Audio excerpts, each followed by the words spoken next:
Hey hackers and tech enthusiasts, welcome to Protocol, the series where we unravel the history and mysteries behind the technology shaping our digital world. I'm your host Dade, and today we're talking about Telnet. Telnet is a pretty old protocol with its official definition dating back to 1973, and its age can definitely be seen in its design. For instance, Telnet transmits all information, including usernames and passwords, if the server even asks, in plain text over the network. Back in the 1970s, this was probably fine. There weren't enough people on the network for any of them to be bad. But these days, that's a non-starter.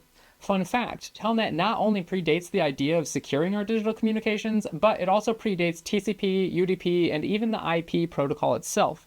So let's take a look at Telnet in a little more detail.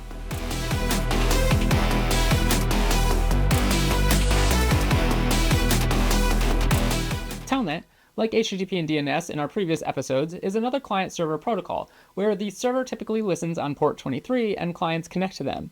Telnet was commonly used to log on to remote computers via a virtual terminal, where they could use their local computer to control the remote one as if they were sitting right in front of it.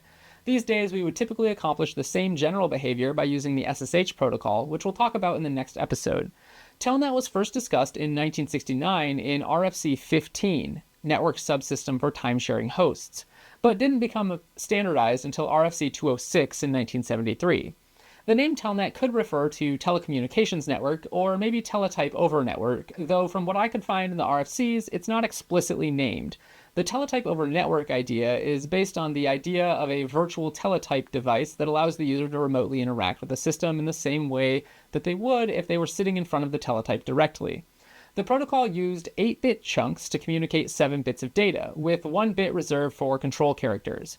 This enabled the transmission of simple 7-bit ASCII characters over the network, which covered basically all of the characters that existed at the time.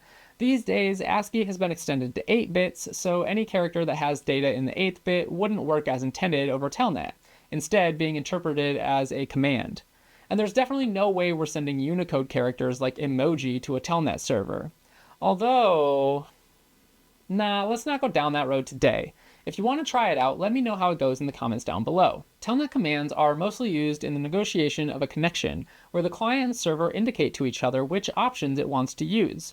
Some example commands today are hex codes FB, FC, FD, and FE, or the will, won't, do, and don't commands. These are used to indicate to the other side that you will or won't perform the option indicated by the command, or to tell the other side to do or don't perform the operation indicated. While Telnet itself was pretty basic, it did feature the ability for clients and servers to negotiate options that they both support, which enabled the formation of an extension ecosystem. These extensions included encryption of data in transit with Transport Layer Security, or TLS, as well as authentication with the Simple Authentication and Security Layer, or SASL. Unfortunately, once a service has been rolled out as prolifically as Telnet, getting people to adopt these extensions has been lacking. One common use case for the Telnet client today is to engage in manual debugging for protocols that operate in plain text, such as HTTP or SMTP. The Telnet client lets us simply open a connection to a server on a port that we choose and start sending arbitrary text, as long as that text is within the confines of 7-bit ASCII. We can definitely fit HTTP requests in 7-bit ASCII, and we can even manually send emails via SMTP using this as well. But there are also other tools for this job that don't rely on the Telnet client, such as the multiple variations of Netcat, that are probably more suited for the job today.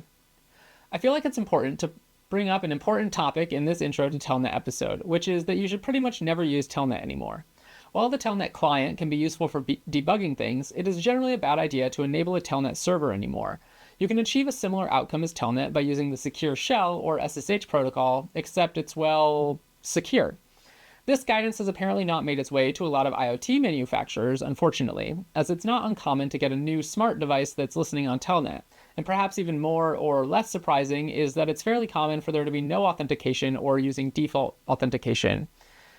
I'd like to believe that the Mirai botnet spurred IoT manufacturers into at least taking a little bit more security precautions, but I wouldn't count on it. The Mirai botnet specifically targeted IoT devices and home routers, scanning for open Telnet servers and then brute forcing login credentials. This botnet was discovered in 2016, and there are still variants of it floating around today, though the biggest networks seem to have been significantly reduced in both size and impact. Telnet was probably incredibly useful for its time, but I hope we can agree that its time has passed. But if you ever find yourself on a Hacker Jeopardy team or participating in some other hacker game show, remember, Telnet is port 23. Do you have specific interests related to the Telnet protocol that you'd like to see a video on, or maybe you'd like to explore how Telnet extensions work, or maybe you're still wondering what a teletype is? Let me know in the comments down below. Our next episode will be focused on the spiritual successor to Telnet, Secure Shell, or SSH. SSH is one of my personal favorite protocols because it's super versatile. If you're interested in seeing more of this series on protocols, give this video a thumbs up and make sure you're subscribed so that you can get notified when the next episode goes live. With that, I've been Dave, this has been Protocol. Stay curious, stay connected.